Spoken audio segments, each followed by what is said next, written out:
अनुभव में आते हैं तब पता जरूर चलता है कि हमने कर्म कैसे किए।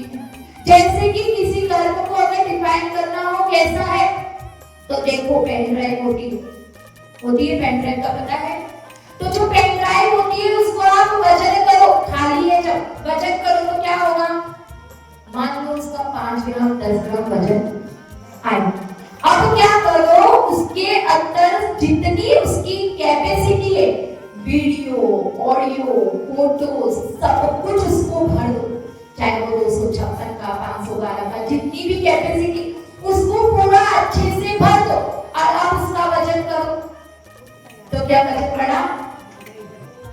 वजन नहीं बढ़ेगा, जो उसका पहले वजन था उतना ही वजन रहेगा।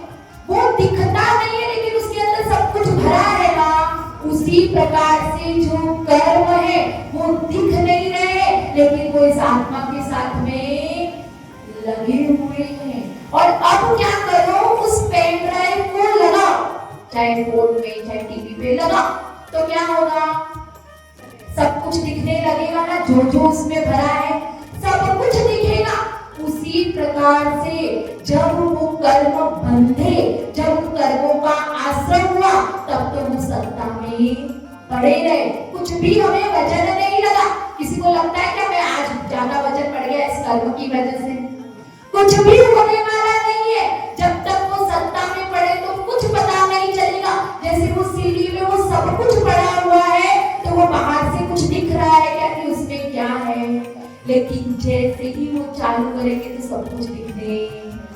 वैसे ही अगर कर्म उदय में आएगा तो ऑटोमेटिकली उसका जो फल दिखेगा वो हमें पता चलने लगेगा कि कैसे कर्मों को हमने बांधा है और उसका फल हमें कैसे मिल रहा है।